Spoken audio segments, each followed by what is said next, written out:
Welcome to FPL Selection.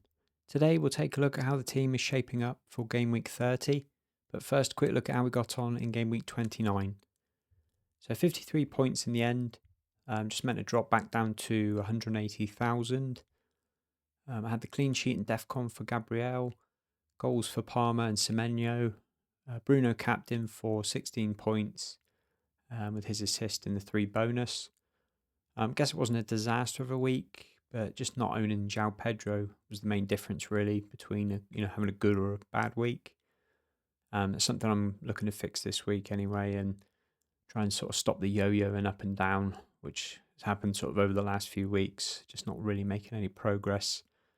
Obviously not bad to still be inside the top 200,000, but yeah, obviously we're trying to push on now with only sort of 9 weeks to go. So yeah, need to sort of try and fix that, I think. So looking ahead now to Game Week 30, I've got 2 free transfers in the bank, and I'm fairly certain one of them will be to bring Joao Pedro in this week. He's just been scoring so consistently ever since Rosenior came in and took over at Chelsea. All their stats show they're one of the best attacks in the league, since he's come in. And Pedro himself's top of almost all the metrics you could look at for attackers in that time. He's about 50% owned in the game, so anytime he scores anything, it just means a rank drop. So yeah, it's quite similar scenario to Semenyo really. Although I do rate Joao Pedro, to be honest, a better player in my opinion. But yeah, it's just one that you just need to get in and just leave there, because every time they score, it just gives you a big swing back the other way. You make a little bit of progress, and then half the game owns them, so you're just falling behind. So Chelsea have got decent fixtures anyway for the rest of the season. A couple of tricky ones, but they've got a decent fixture in the blank Game Week 31. And if I get him in, that'll bring me up to 11 players for that next week. And Chelsea are likely to double in Game Week 33 if they get past Port Vale, which, you'd imagine they would. So, yeah, I think it's just a decent pick. It makes sense. And I'm not going to mess around anymore and just get him in. Then to get him in, I will need to find some money somewhere. So I am looking at downgrading one of either Rodgers or Mbeumo in midfield.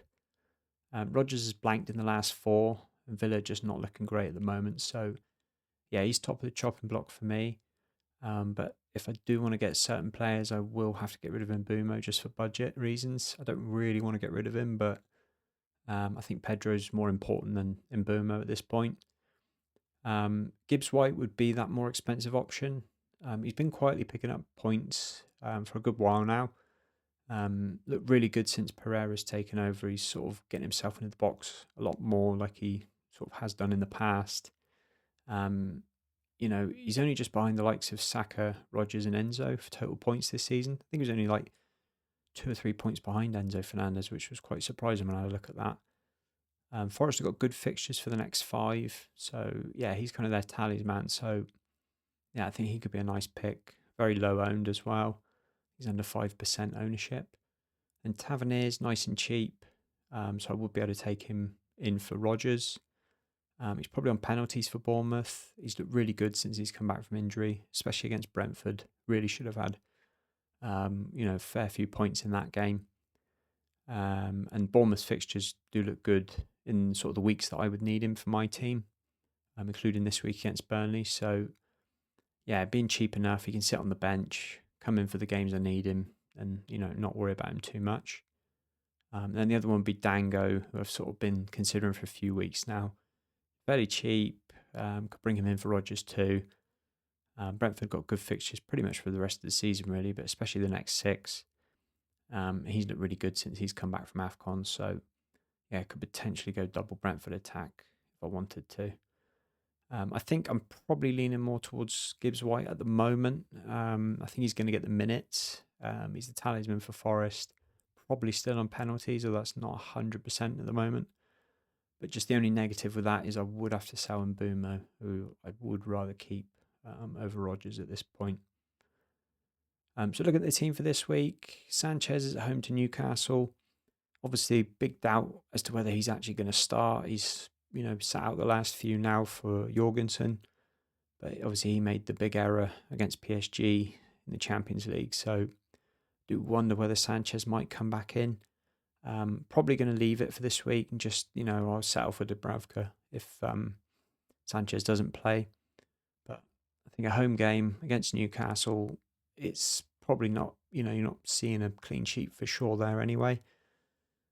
But, both teams should be quite tired, you'd imagine, after tough midweek games.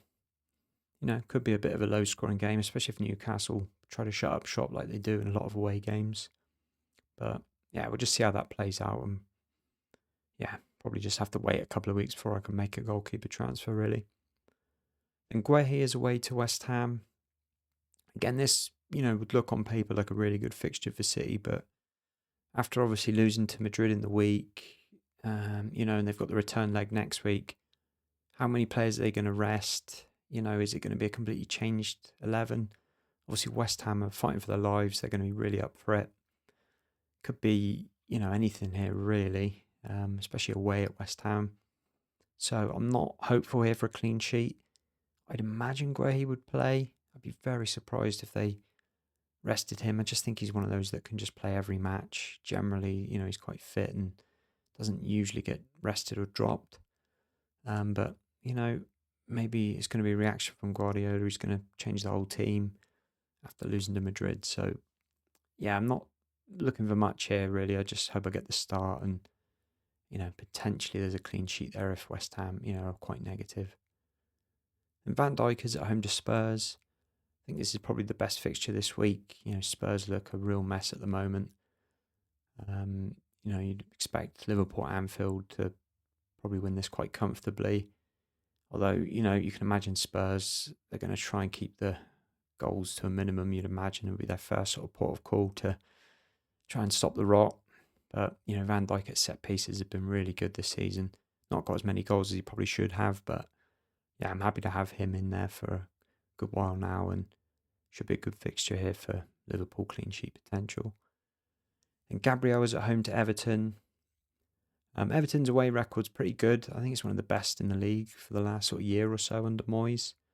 But, Arsenal at home just love to keep clean sheets, and Gabriel's just a points machine this season. So, obviously, it doesn't make much difference to rank as everyone owns him. But, yeah, I think, if you had a double Arsenal defence this week, you'd be fairly confident on a clean sheet. And that's something I'd be looking to, sort out in the near future, I think, because I think Arsenal have got good fixtures for pretty much the rest of the season, other than a couple of tough games. So, yeah, Gabriel, always, you're going to see points from him generally, aren't you? Then moving on to the midfield, Rodgers is away to United. He's in there at the moment, but as I said before, probably going to get Pedro in this week, and Rodgers would likely sit on my bench if I don't get rid of him. I think United have been pretty poor since the opening couple of games under Carrick. It's probably defensively we'll look a little more solid. We're less open to, goals on the counter, which, Villa generally like, bursting away at pace with the likes of Rodgers. So I think it's going to be quite a tight game. Villa obviously not in great form at the moment. Rodgers hasn't got anything in the last 4 matches. So, yeah, he'll be keen to, turn that around. And away at Old Trafford, he's maybe going to get a few runs in on goal. So wouldn't put it past him getting something, but I do think it's going to be a tough game for Villa. So not really, that bothered if I do end up benching him. And Semenyo is away to West Ham. I think I would have been confident before the Champions League game that Semenyo would start all the matches for City, but he got hooked fairly early against Madrid, and I wonder if that's going to change Guardiola's opinion or whether he wants to save him for the return leg next week. So again, who knows what that City team's going to be. Obviously going to start him because, good fixture against West Ham. Could be anything really. So, yeah, just hopefully he gets the start, and he's been so consistent since he's been at City. So if he does start, you imagine you're going to get something out of that. And then Bumo is at home to Villa. And I've got Fernandes for the double United attack. Again, as I mentioned earlier, I think, Villa not really in good form. United haven't been playing that well, even though the results have been coming. Obviously, losing to Newcastle was disappointing, so I want to turn that round. I've got some hope, as a fan, that Carrick's going to make a few adjustments. But Fernandes certainly has been brilliant, even when United haven't played that well. Mbumo has been decent since he's come back from AFCON. I think he's returned in 5 out of his 8 games. Not looked that great in the last 2, so he needs to step up his level, because Ahmad is going to want to get back in the team as well. He's been on the bench the last couple, so yeah, I think it's going to be a fairly tight game this against Villa. I think Villa are going to want to be more defensive because they've leaked a few goals against Chelsea, and United's certainly been better defensively under Carrick. So yeah, I've got some hope there for a few returns, but I certainly don't think it's going to be an easy game with lots in it for United. Palmer's at home to Newcastle. It's difficult to call this. I think before the PSG game, I would have said that Palmer's going to play every game. He might get subbed early, but he does seem to be getting the starts every week now. And Rosenior doesn't seem to be afraid of playing him, midweek and then on the weekend. But after losing so heavily to PSG, I wonder if they might end up saving him, trying to recover that. But they do need to, pick up the results in the league to try and get the Champions League place. So I think it's a decent fixture. I think both teams will be fairly tired, and maybe there'll be a few goals in it. Home game for Chelsea, one of the best attacks since Rosenior's gone in there. So it's difficult to call. I think he could easily be benched, completely rested, and left out, or he might end up playing 90 minutes. So hard to call, but obviously I've got to start him and leave him there. So I think if he does get an hour to 70 minutes, yeah, there's going to be something there for him. And moving on to the forwards, Thiago is at home to Wolves. Obviously on paper this fixture looked really good a few weeks ago, but Wolves are really coming into some form now. And I think, to be fair to them, they've played fairly well since Rob Edwards has come in there, and just not got the results probably that they deserved. Certainly not the worst team in the league, I don't think, anyway. So I'm not expecting a huge amount here for Thiago. I know he got his goals in the Cup on Monday night, but it's going to be a tough game, I think. And Wolves, really in form. It's, just don't see a huge win here for Brentford. But obviously, being at home, they should create some chances. And Thiago, certainly this season shown he can finish. So yeah, hopeful for something, but I don't think this is going to be a really easy game for Brentford. And Ekitike is at home to Spurs. Again, as mentioned earlier, Spurs probably the worst team form-wise at the moment. But, is there going to be a reaction to the result in midweek? Obviously, it was quite embarrassing, really, for Spurs.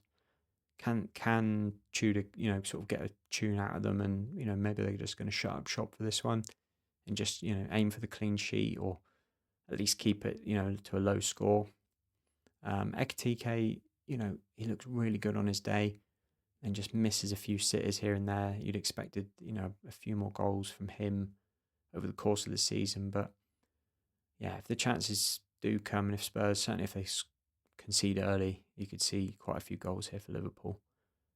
So yeah, it'd be a captaincy consideration for me, maybe, but I think with Bruno Fernandes, I'm more likely to go that way. So maybe vice captain, but I wouldn't be surprised, if quite a few people captain him this week.